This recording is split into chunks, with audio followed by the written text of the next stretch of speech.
আসসালামু আলাইকুম, সবাইকে স্বাগতম মাই ক্লাসরুমে। প্রাইমারি শিক্ষক নিয়োগ পরীক্ষার প্রস্তুতি নিয়ে আমরা আজকের ভিডিওটি তৈরি করতে যাচ্ছি। এর আগে আমরা আরও 5টি ভিডিও তৈরি করেছি, যারা যারা সেই ভিডিওগুলি দেখেননি দয়া করে দেখে নেবেন। তো আজকে আমরা প্রাইমারি শিক্ষক নিয়োগ পরীক্ষা প্রস্তুতির 6 নম্বর টিউটোরিয়ালটি তৈরি করতে যাচ্ছি। যারা যারা এখনও মাই ক্লাসরুমকে সাবস্ক্রাইব করেননি প্লিজ মাই ক্লাসরুমকে সাবস্ক্রাইব করে নেবেন। তো চলুন শুরু করে দেই। প্রথমে রয়েছে পৃথিবীর গভীরতম খালের নাম কি? ক পানামা, খ সুয়েজ, গ ইংলিশ চ্যানেল, ঘ গ্র্যান্ড। সঠিক উত্তরটি হবে ক পানামা। পৃথিবীর গভীরতম খালের নাম পানামা। 2 নম্বরে কাপ্তাই বাঁধ কোন নদীর উপর অবস্থিত? ক নাপ নদীর উপর, খ ধরলা, গ কর্ণফুলী, ঘ হাড়িয়াভাঙ্গা। সঠিক উত্তর গ কর্ণফুলী। কাপ্তাই বাঁধ কোন নদীর উপর অবস্থিত? কাপ্তাই বাঁধ কর্ণফুলী নদীর উপর অবস্থিত। 3 নম্বরে আছে চাকমাদের বর্ষবরণ অনুষ্ঠানকে বলা হয়? ক গাংগ্রেন, খ বিজু, গ তানচাঙ্গা, ঘ নও উৎসব। সঠিক উত্তর হবে খ বিজু। চাকমাদের বর্ষবরণ অনুষ্ঠানকে বলা হয় বিজু। 4 নম্বরে কেন্দ্রীয় শহীদ মিনারের স্থপতি কে? ক জয়নুল আবেদিন, খ এস এম সুলতান, গ হামিদুর রহমান, ঘ কামরুল হাসান। এই 4টি অপশনের মধ্যে সঠিক উত্তর হচ্ছে গ হামিদুর রহমান। অর্থাৎ কেন্দ্রীয় শহীদ মিনারের স্থপতি গ হামিদুর রহমান। 5 নম্বর প্রশ্নে পূর্বাশা দ্বীপের অপর নাম কি? ক নিঝুম দ্বীপ, খ সেন্ট মার্টিন দ্বীপ, গ কুতুবদিয়া দ্বীপ, ঘ দক্ষিণ তালপট্টি দ্বীপ। সঠিক উত্তরটি হচ্ছে ঘ দক্ষিণ তালপট্টি দ্বীপ। পূর্বাশা দ্বীপের অপর নাম দক্ষিণ তালপট্টি দ্বীপ। 6 নম্বরে ঢাকা সেনানিবাসের অবস্থিত মুক্তিযুদ্ধের স্মৃতিস্তম্ভের নাম কি? ঢাকা সেনানিবাসে অবস্থিত মুক্তিযুদ্ধের স্মৃতিস্তম্ভের নাম কি? ক বিজয়স্তম্ভ, খ বিজয় কেতন, গ রক্তশোপন, ঘ স্বাধীনতা সোপন। সঠিক উত্তর খ বিজয় কেতন। ঢাকা সেনানিবাসে অবস্থিত মুক্তিযুদ্ধের স্মৃতিস্তম্ভের নাম বিজয় কেতন। 7 নম্বরে নিচের কোন রেখাটি বাংলাদেশের মধ্য দিয়ে গেছে?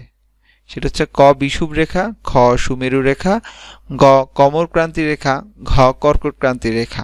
সঠিক উত্তর ঘ কর্কট ক্রান্তি রেখা। 8 নম্বরে নিউজিল্যান্ডের আদি অধিবাসীদের কি নামে ডাকা হয়? নিউজিল্যান্ডের আদি অধিবাসীদের কি নামে ডাকা হয়? ক এস্কিমো, খ মাওরি, গ নাউক, ঘ জুলু। সঠিক উত্তর খ মাওরি। নিউজিল্যান্ডের আদি অধিবাসীদের মাওরি নামে ডাকা হয়। বিখ্যাত ওয়াটারলু যুদ্ধক্ষেত্র কোথায় অবস্থিত? ক জার্মানি, খ ফ্রান্স, গ যুক্তরাষ্ট্র, ঘ বেলজিয়াম। সঠিক উত্তরটি হচ্ছে ঘ বেলজিয়াম। 10 নম্বরে সংবিধানের কত অনুচ্ছেদ অনুযায়ী দেশে জরুরি অবস্থা জারি করা যায়? ক 141, খ 142, গ 143, ঘ 144। সংবিধানের কত অনুচ্ছেদ অনুযায়ী দেশে জরুরি অবস্থা জারি করা যায়? সঠিক উত্তর ক 141। 11 নম্বরে নিউ ইয়র্কের টুইন টাওয়ার ধ্বংসস্তূপ অঞ্চলটি এখন কি নামে পরিচিত? ক ডিসি সিটি, খ ফেয়ারফিল্ড, গ গ্রাউন্ড জিরো, ঘ ডেড ভ্যালি। সঠিক উত্তরটি হচ্ছে সেটি এখন গ্রাউন্ড জিরো নামে পরিচিত। নিউ ইয়র্কের টুইন টাওয়ার ধ্বংসস্তূপ অঞ্চলটি এখন গ্রাউন্ড জিরো নামে পরিচিত।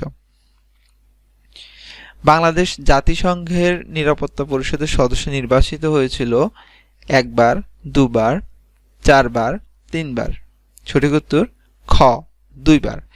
বাংলাদেশ জাতিসংঘের নিরাপত্তা পরিষদের সদস্য নির্বাচিত হয়েছিল খ 2 বার। ফরাজি আন্দোলন শুরু করেন কে? মাওলানা মোহাম্মদ আলী, হাজী শরীয়তুল্লাহ, সৈয়দ আমির আলী, এ কে ফজলুল হক। সঠিক উত্তরটি আপনাদের জন্য দেয়া নেই। আশা করছি যারা যারা ফরাজি আন্দোলন শুরু করেন কে এর সঠিক উত্তরটি জানেন, আপনারা উত্তরটি আমাদেরকে কমেন্টস করে জানান। আর যারা যারা জানেন না তারা অনুমান করার চেষ্টা করুন, দেখুন যে আপনার অনুমান কতখানি সঠিক। তো আশা করছি সবাই কমেন্টসে আপনার সঠিক উত্তর কি মনে হয় সেটি আমাদেরকে জানিয়ে দিবেন এবং আপনি দেখে নেবেন যে আসলে কতখানি সঠিক। আর সবাই যদি প্রশ্নের উত্তর দিতে থাকি বা দেই তাহলে সঠিক উত্তরটি বের হয়ে আসবে এবং এতে আমাদের ভালো করে আরও প্রশ্নটির উত্তর মুখস্থ হয়ে যাবে। পরের প্রশ্নটি হচ্ছে লালমাই পাহাড় কোন জেলায় অবস্থিত? ময়মনসিংহ, সিলেট, কুমিল্লা, চাঁদপুর। আমরা জানি লালমাই পাহাড় কুমিল্লা অবস্থিত। সঠিক উত্তর গ কুমিল্লা। 15 নম্বরে কোন সুলতান শাহ ই বাঙ্গাল উপাধি গ্রহণ করেন? সম্রাট আকবর, ইলিয়াস শাহ, মীর জুমলা, বখতিয়ার খলজি। সঠিক উত্তর খ ইলিয়াস শাহ। এবারে আজকের কিছু প্রশ্ন আমরা আপনাদের জন্য রেখেছি, সেগুলির কোনো উত্তর আমরা এখানে দিব না।